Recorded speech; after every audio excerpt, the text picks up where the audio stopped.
कि last episode में हमने देखा था कि चांगशा और कांगपिंग ने बड़ी चालाकी से डीजांग को हरा दिया। इस जंग में डीजांग की वजह से लोया के ढेर सारे लोग मारे गए, इसलिए डीजांग लोया का डीमन एम्परर स्टिल उसे वापस दे देता है। वहीं दूसरी तरफ चांगशा ने उसके शाओकिंग पिक को काफी ज्यादा मजबूत बना दिया ताकि अगली बार जब कोई भी अटैक होगा तब वो लोग उसे डिफेंड कर पाएंगे। वहीं पर चांगशा और युनशाओ पहले से थोड़ा और करीब आ गए थे। चांगशा को डर था कि कहीं कैटास्ट्रॉफी में वो युनशाओ को खो न दे, इसीलिए अब उसे युनशाओ को बचाने का कोई ना कोई रास्ता ढूंढना ही होगा। अब आगे तो इस एपिसोड की शुरुआत में हमें हेवनली कोर्ट का सीन दिखाया गया, जहाँ पर जेड एम्परर की बेटी लोंगजी अनाउंस कर रही थी कि लोया ने हजारों बार हमारे हेवनली कोर्ट को हराने की कोशिश की।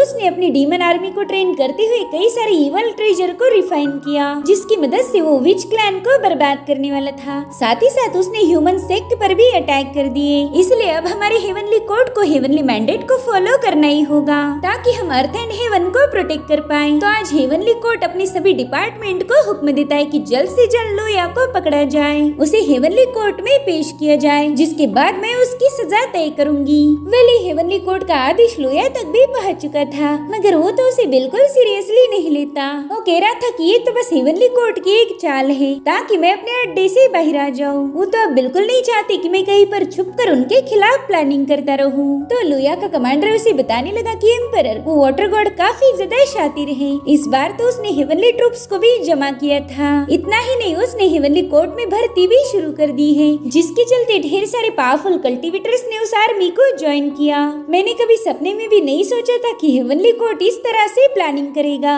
अब तो मुझे खुद पर ही शर्म आ रही है। मैं आपका मिनिस्टर होने के बावजूद भी आपको सही सलाह नहीं दे पाया। मुझे तो अब खुद भी समझ नहीं आ रहा कि आपको इन मुश्किल हालातों से बाहर कैसे निकाला जाए। जिस पर लोया कहने लगा कि इस बार तो हमारी डीमन आर्मी का काफी सारा नुकसान हुआ है, जिससे उभरने के लिए हमें थोड़ा सा वक्त लगेगा, इसलिए फिलहाल तो हम वाटर गॉड के खिलाफ कोई एक्शन नहीं ले सकते। शायद अब हमें उस सीनियर की मदद लेनी होगी। अब लोया किस सीनियर के बारे में बात कर रहा है ये हमें थोड़ी ही देर में पता चलेगा। वहीं दूसरी तरफ चांगशा सोचता है कि हेवनली कोर्ट ने डीमन स्लेइंग ऑर्डर को जाहिर किया है, जिसके चलते लोया जरूर से भड़क जाएगा। तो क्यों ना इसी मौके का फायदा उठाते हुए लोया को थोड़ा सा और परेशान किया जाए। जिसके बाद चांगशा ने ड्रैगन प्रिंस यांजी को अपना एक छोटा सा प्लान बताया। वो कह रहा था बस कुछ ही दिनों में इस प्लान को एक्टिवेट कर दो, बाकी का सब कुछ मैं मैनेज करूंगा। वेल इस प्लान में चांगशा ने ब्लैक पैंथर यानी कि शेन को भी शामिल किया था। गाइस ये वही बंदा है जिसकी दुआ बद दुआओं में बदल जाती है। वो मस्त आराम ही कर रहा था कि तभी उसे ड्रैगन प्रिंस यांजी की अनाउंसमेंट सुनाई देती है, जो कि कह रहा था कि लोया एक नंबर का बेवकूफ है। वो डीमन कोर्ट को दोबारा से रिस्टोर करने की नाकाम कोशिशें कर रहा। बस एक बार हमें उस लोया का पता मिल जाए, फिर तो हम उसे घसीटते हुए हेवनली कोर्ट ले जाकर वहीं पर पनिश करेंगे।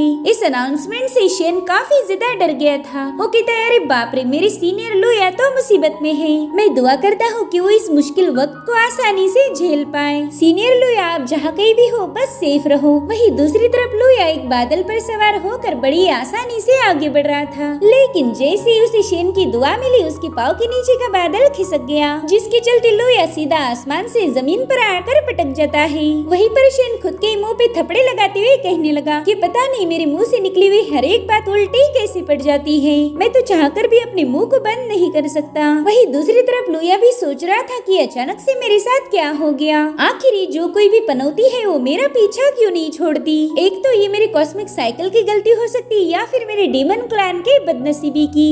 एक लंबे अरसे से मेरे डीमन क्लैन के साथ कुछ भी सही नहीं हो रहा, इसलिए मुझे जल्दी से उस सीनियर को मिलकर अपनी प्रॉब्लम का सॉल्यूशन ढूंढना ही होगा। जिसके बाद लोया ने तुरंत ही अपना फॉर्म बदल लिया। अब वो एक बूढ़ी औरत बनकर टाउन की तरफ आगे बढ़ने लगा और तभी वो अचानक से नीचे गिर जाता है, क्योंकि शेन की दुआएं उसके साथ थी।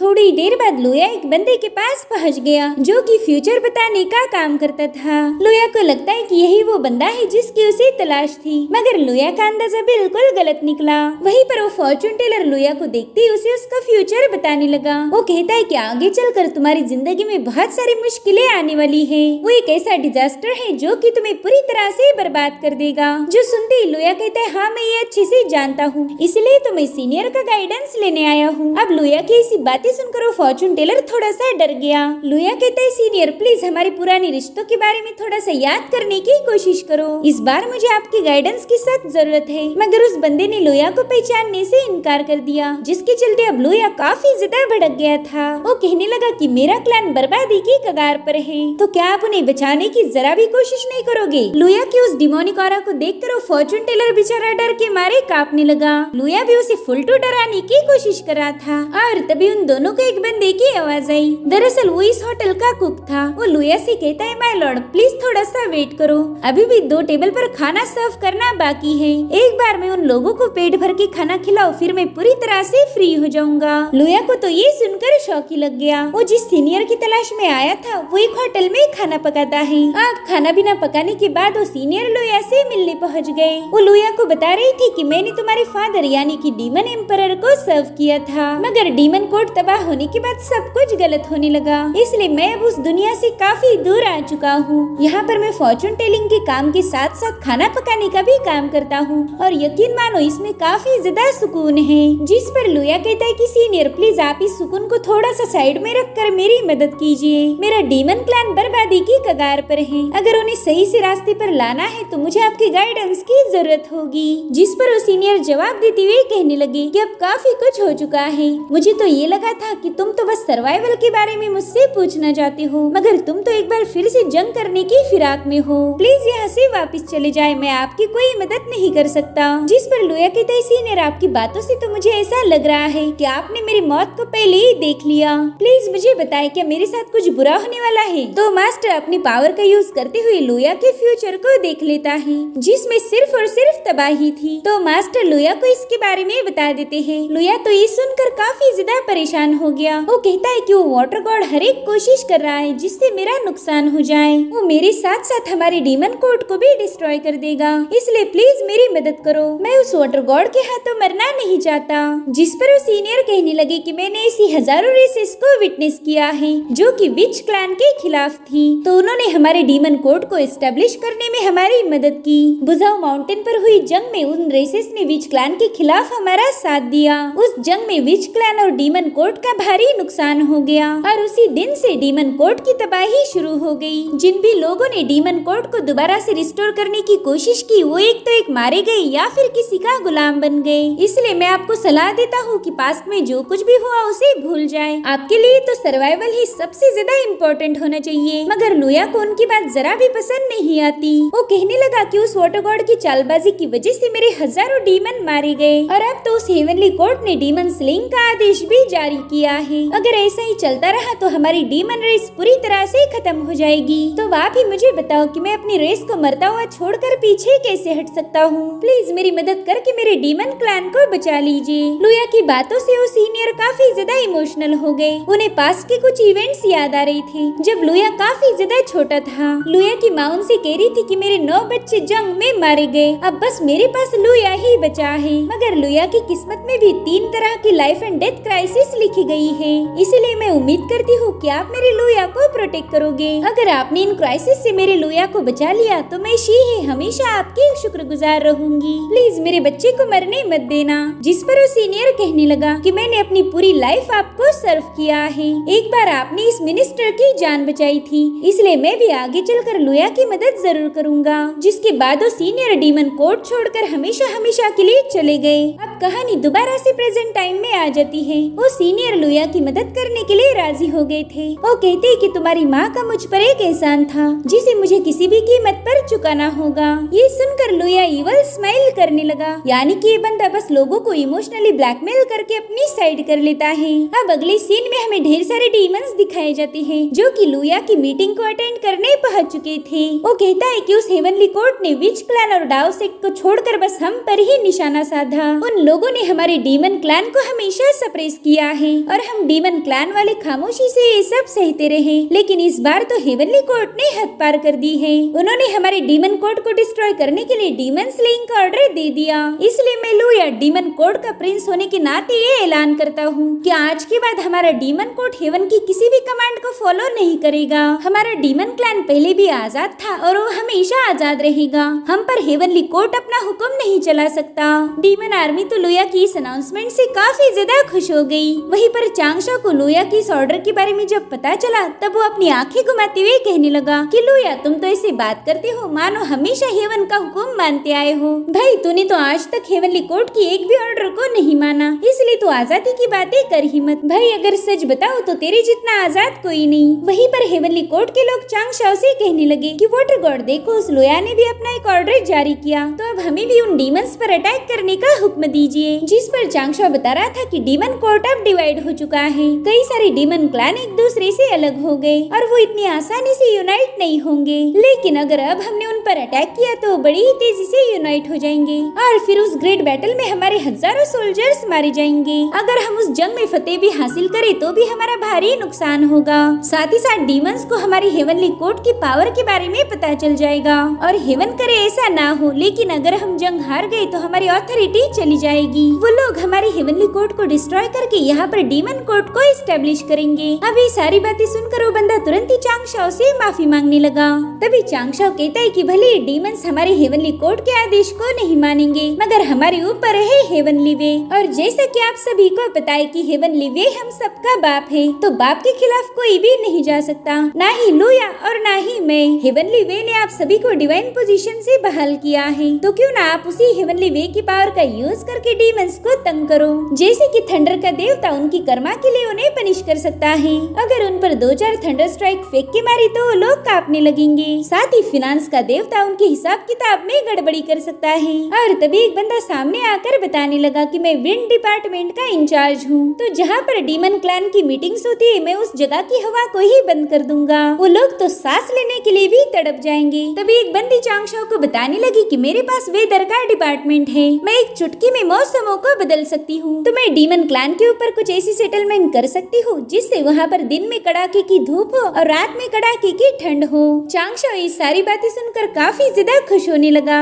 और तभी एक बंदा सामने आकर बताने लगा कि मैं टॉयलेट्स का इंचार्ज हूँ, मैं कुछ ऐसी चीजें कर सकता हूँ जिनसे डीमन का पेट ही साफ ना हो, फिर तो गुब्बारे जैसे भर के अपने आप ही ब्लास्ट हो जाएंगे। और इस आइडिया को सुनते ही चांगशाओ के चेहरे पर की स्माइल अपने आप गायब हो गई। साथ ही साथ उस बंदे को भी समझ आ गया कि उसने कुछ ज्यादा ही बोल दिया, इसलिए वो कहता है कि सॉरी मैं तो बस इतना ही कर सकता हूँ। तो चांगशाओ उससे कहता है भाई कोई बात नहीं, तुम्हारा चौकअप करना भी कभी हमारे काम आ सकता है, लेकिन फिलहाल तो मैं डीमन कोर्ट में झगड़े लगाना चाहता हूँ, तो बाइलियन और मून गॉड इस पर एक साथ काम करेंगे। वहीं पर लॉन्गजी सोचती है कि मेरी मास्टर वाटर गॉड तो बहुत ही ज्यादा टैलेंटेड है, उनके पास हर बात का सोल्यूशन होता है। उतने में ही मुगोंग चांगशाओ से कहती कि ये सब तो ठीक है, लेकिन इन सारी चीजों से तंग आकर डीमंस हमारे हेवनली कोर्ट पर अटैक भी कर सकते हैं। जिस पर चांगशाओ हंसते हुए कहने लगा कि अगर उन्होंने ऐसा कुछ किया तो बेमौत मारे जाएंगे, उनकी राख भी इस दुनिया में नहीं मिलेगी। प्रिंस यांसी सोचता है कि मेरा भाई चांगशाओ बहुत ही ज्यादा स्मार्ट है, अगर वो इतना बड़ा कदम उठा रहा है तो उसके दिमाग में ढेर सारी आइडियाज होंगी। और अब हमें दिखाई जाती है हेवनली कोर्ट की विशाल आर्मी। वही दूसरी तरफ ड्रैगन्स के एम्परर चारों समंदर के आर्मी के ट्रूप्स को हेवनली कोर्ट जाने का हुक्म देते हैं। इतना ही नहीं, विच क्लैन भी इस जंग में हेवनली कोर्ट का साथ देने वाला था। वो तो अपने साथ एक कॉफिन भी ले जा रही थी ताकि वाटर गॉड को इम्प्रेस करे और समय आने पर लोया को उस कॉफिन में दफना दे।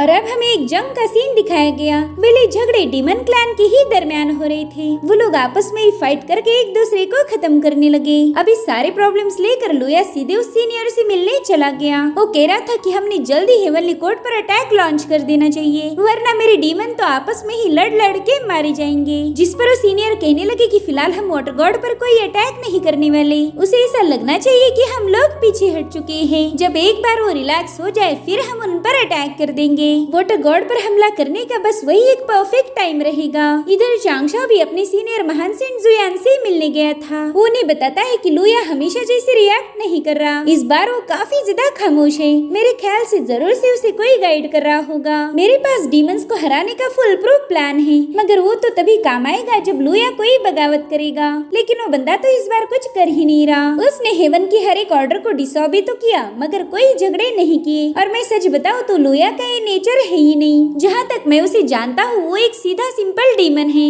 इसीलिए अब मुझे पूरा यकीन हो चुका है कि डीमन रेस में एक इंटेलिजेंट बंदा जरूर है। वो बंदा इतना ज्यादा जीनियस है कि मेरे प्लान को आसानी से समझ गया। उसी बंदे ने लोया को कंट्रोल करके रखा है, वरना लोया गया तो कब का उस विच क्लैन के कॉफिन में होता। जिसके बाद चांगशाओ तुरंत ही जाकर महान सिंह जुयान की खातिरदारी करना शुरू कर देता है। वो उन्हें मसाज देते हुए कह रहा था कि सीनियर प्लीज मेरी मदद कीजिए। मैं जानता हूँ कि आपके पास ढेर सारा नॉलेज है, साथ ही साथ आपके पास पास्ट इवेंट की सारी जानकारी है। तो क्या आपको लगता है कि डीमन कोर्ट के पास ऐसा कोई वाइज बंदा होगा? जिस पर महान सिंह जुयान चांगशाओ को बताने लगी कि ग्रेट बैटल के बाद डीमन कोर्ट पूरी तरह से डिस्ट्रॉय हो गया था। उस वक्त न जाने कितने ही एक्सपर्ट डीमन से एक दूसरे से अलग हो गए। कुछ लोग तो नॉर्थ रीजन में जाकर छुप गए थे और कुछ इस ब्रह्मांड में इधर उधर भटकने लगे। अब उनमें से कौन जिंदा है ये बताना थोड़ा सा मुश्किल होगा। अब इतने सालों से अगर कोई सरवाइव कर पाया तो मेरे ख्याल से वो एक ही बंदा हो सकता है। वो डीमन कोर्ट का सबसे जीनियस बंदा था। तो चांगशाओ ने जल्दी से अपनी नोटबुक और पेन को समन कर लिया ताकि वो महान सिंह जुयान की दी गई इन्फॉर्मेशन को लिख पाए। और तभी महान सिंह जुयान ने उस बंदे का नाम बता दिया। वो कहते कि उसका नाम है बाइजे। वेल चांगशाओ ने भी बाइजे ये नाम सुना हुआ था। वो कहने लगा कि बाइजे तो डीमन एम्परर का सबसे भरोसेमंद जासूस था। तो महान सिंह जुयान कहते हाँ तुमने एकदम सही कहा। बाइजे के पास एक यूनिक मैजिकल एबिलिटी है जिसका यूज करके वो अच्छाई और बुराई को प्रेडिक्ट कर सकता है। तुम उसे एक तरह का फॉर्चून टेलर भी समझ सकते हो।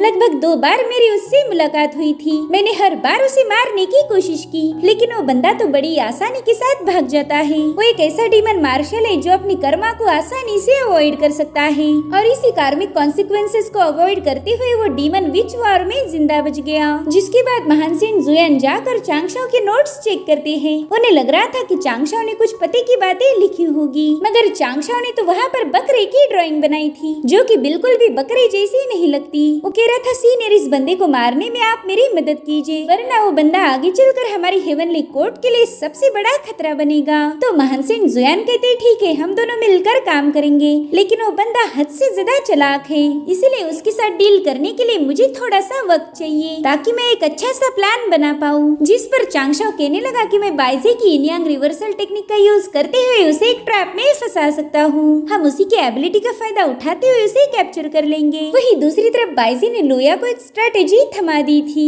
उसने लुया को क्लियरली बता दिया कि इसे तभी ओपन करना जब तुम्हारे पास और कोई ऑप्शन नहीं होगा। और हाँ डीमन प्रिंस लुया आज के बाद मैं आपकी कोई मदद नहीं करूँगा। शायद से ये हमारी आखिरी मुलाकात थी। मगर लुया उसे रुकने की जिद करने लगा। तो बाइजे कहता है कि शायद वाटर गॉड ने अब तक मुझे डिटेक्ट कर लिया होगा। अगर अभी मैं यहाँ से नहीं गया तो वो लोग मुझे पकड़ लेंगे। मगर यहाँ से जाने से पहले मैं आपको एक सलाह जरूर देना चाहूँगा। उस वाटर गॉड से बच के रहो, उसके साथ दुश्मनी आपको महंगी पड़ेगी। जेड एम्परर बस आपको सप्रेस करना चाहता था लेकिन वाटर गॉड आपको मारना चाहता है। उसने हमेशा आपको खत्म करने की ही कोशिश की, तो उसे अपने मंसूबों में कामयाब मत होने देना। जिस पर लुया कहने लगा कि मेरी तो वाटर गॉड के साथ कोई जाती दुश्मनी नहीं, तो भला वो बंदा मेरे पीछे ही क्यों पड़ा है? जिसका जवाब तो बाइजे को भी पता नहीं था। वो कहते हैं कि मैंने वाटर गॉड को अंडरस्टैंड करने की कोशिश की, उसके 5-6 टेम्पल को भी छान मारा, लेकिन आज तक कभी मुझे उसका ट्रू फॉर्म नजर नहीं आया। यानी कि वो बंदा हमेशा सतर्क रहता है।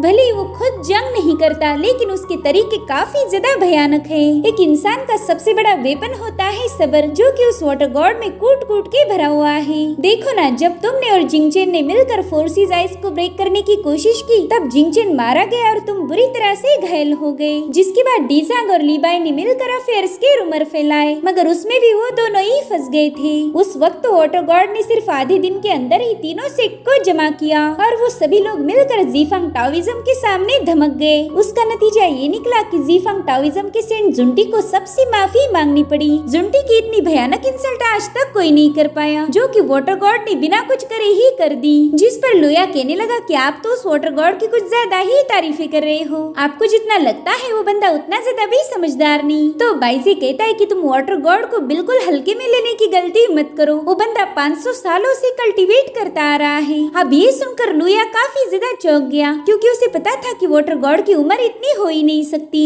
बाइजे कहता है कि वाटर गॉड का टैलेंट, उसकी प्लानिंग, उसकी अंडरस्टैंडिंग सब काफी ज्यादा पेचीदा है। मैं भी एक जीनियस हूँ, लेकिन आज तक उसके ट्रू फेस को समझ नहीं पाया। सच बताओ तो मेरे लिए वाटर गॉड कोई मायना नहीं रखता, उसके जैसी तो हजारों लोग मैं देख के बैठ चुका हूँ, मगर वाटर गॉड और उनमें थोड़ा सा फर्क है। वाटर गॉड हमेशा सच्चाई की राह पर चलता है। उसने मौका मिलते ही खुद का फायदा कर लिया, मगर इसमें उसने कभी किसी दूसरे का नुकसान नहीं किया और उसकी यही एबिलिटी मुझे पसंद आई। भले आज तक मैं वाटर गॉड से फेस टू फेस मिला नहीं, मगर ऐसा लगता है कि मैं उसे सदियों से जानता हूँ। तभी लुया कहता है क्यों ना हम दोनों मिलकर उस वाटर गॉड को खत्म कर दे, जिस पर बाइजी कहने लगे कि हम ऐसा नहीं कर सकते। अगर तुम उस पर फर्स्ट स्ट्राइक अटैक भी करोगे तो वो अटैक वाटर गॉड पर ना होकर उसके ट्रेजर पर होगा। सेंट टाइचिंग ने दी हुई टाइचिंग डायग्राम हमेशा उसे प्रोटेक्ट करती है। इतना ही नहीं, जाई टाओइज्म का सेंट भी उस वाटर गॉड को ही प्रोटेक्ट करेगा। और अब बाइजी एक नाव में सवार होकर वहाँ से निकल पड़े। वो लुया से कह रहे थे कि मैं वाटर गॉड को मार के अपनी कर्मा को चैलेंज नहीं करना चाहता।